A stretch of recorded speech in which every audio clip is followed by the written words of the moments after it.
en Bravas hasta las 6 de la tarde, momento de efemérides, Amalia. Vamos derechito. Ok, bueno, sí. un día como de 1910, ¿qué acontecía? ¿Se acuerdan ustedes del cometa Halley? Sí, ¿Saben cómo le dicen a ¿cómo Racing? no? ¿Cómo? Cometa Halley. Estás en serios problemas, quiero que lo sepas. Bueno, Estás en problemas. da la vuelta cada 76 años. No, bueno, a ver, ¿qué pasó? Me lo dijeron. Le mando un beso a mi cuñado que está cumpliendo años. Un besote.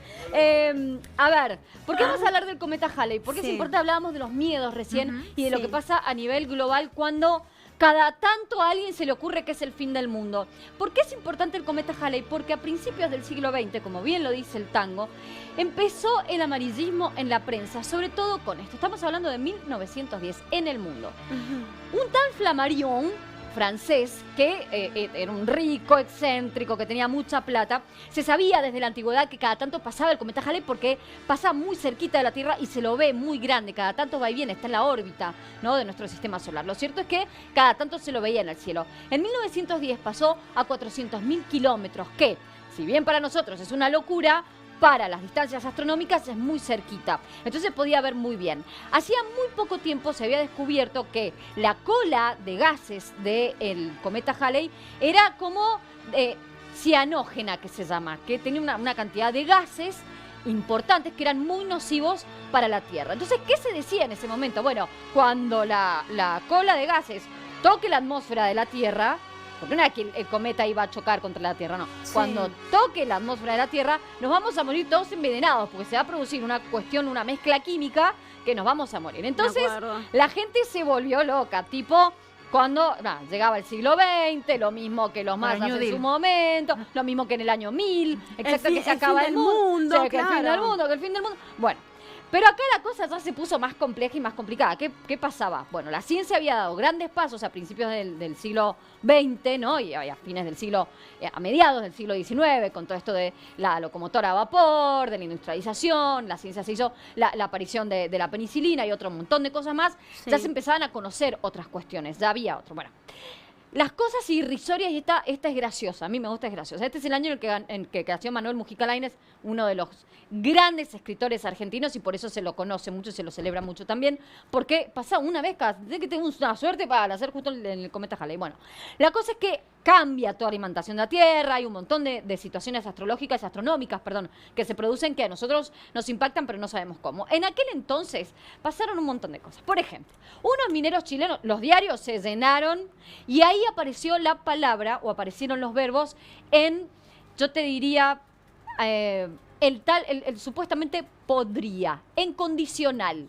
Podría ser el fin del mundo, y de esto se armó una donde la industria empezó a caminar gracias a los medios gráficos y a los diarios que por primera vez se pusieron amarillistas. El fin del mundo podría terminar. Las causas. Entonces sale este señor Flammarion diciendo por qué el fin del mundo se podía terminar. Y salieron otro montón de científicos de distintas universidades diciendo por qué no. Esto fue en el New York Times, en el Le Monde Diplomatique en ese entonces, en un montón de otros diarios del mundo que recorrieron, por supuesto, el mundo. Vendían el diario, claro, imagínate, diciendo se viene el fin del mundo, se vendieron una cantidad de diarios impresionante. Y acá en Buenos Aires, te voy a contar en el mundo qué cosas pasaron. Por ejemplo, un granjero en California, en los Estados Unidos, se crucificó.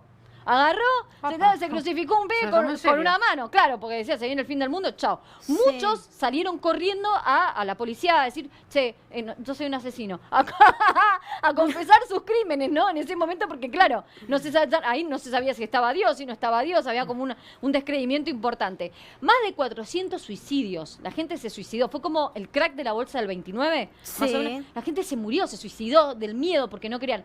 Muchos mineros en Chile, en vez de bajar al río, por ejemplo, que es donde menos impacto iba a tener los gases o el cometa Halley, no, se quedaron junto a sus familias para morirse todos juntos, por ejemplo. Pero qué catástrofe claro, psicológica que ocasiona todo esto. Imagínate lo que es la comunicación, por eso digo yo, con el tema de la pandemia y todo lo que pasó realmente, cómo influyen los medios de comunicación y la falta de conocimiento en ese entonces, porque si la cola del cometa toca la atmósfera de la Tierra, se disuelve, no pasa un carancho, porque hay un montón de gases que, digamos, no pasa un carajo, está bien dicho, no pasa un carajo. No llegan a la Tierra, no hay forma de 400.000 kilómetros, so far away. Pero claro, se iba a ver muy grande. ¿Qué hicieron los argentinos? Acá hay un mito que no se sabe si esto lo hizo un argentino o lo hicieron en los Estados Unidos. Un pibe construye 3 búnkers, todo de cemento, sabiendo que tal día, tal hora iba a pasar. Los vende a un precio exorbitante, que lo que tenía plata fue ¿qué hace dentro de un búnker, flaco? Pase, después ¿qué hace? Bueno, y él se dejó uno para él y su familia. Otro agarró y armaba un panfleto y lo vendía a 10 centavos y durante meses lo repartía. ¿Cómo te vas a preparar para el fin del mundo? ¿Qué vas a hacer? No te voy a dar los nombres porque son tremendos, ¿no? Después otro agarró y puso un telescopio gigante acá en la 9 de Julio y Sarmiento, que antes se llamaba Cuyo, ¿no? En la 9 de Julio y Sarmiento, un telescopio gigante y te cobraba 5 centavos por ver. ¿Querés ver cómo va a ser el cometa que te va a matar? ¿Cómo va a ser? Claro, o cómo es el cometa que te va a matar. Pero así era, están en los diarios, está todo documentado. Es muy simpático. Las cosas que hacían. Claro. ¿Querés ver cómo va a ser el cometa que te va a matar así directamente? Y la gente iba a pagar y se ponía a mirar. Después, por supuesto, hubo merchandising de todo para los que creían menos. Pero lo cierto es que el cometa Halley pasó sin ton ni son en 1910. Claro. Después creo que volvió a pasar, porque 76 años después.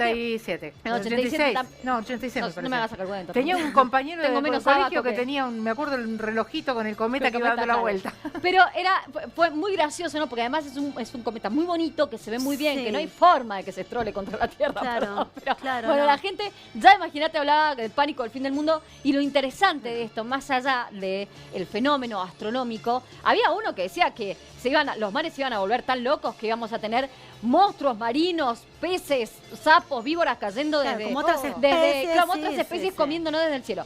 Lo cierto, y acá hablamos justamente de lo que produce el desconocimiento y el aprovechamiento de ciertos medios de comunicación, que es real ante el desconocimiento, es decir, la información versus la formación. Ahí empezó a aparecer lo que se llama el amarillismo, como lo conocemos hoy, y a meter miedo. Y a partir del miedo que haces, dominás.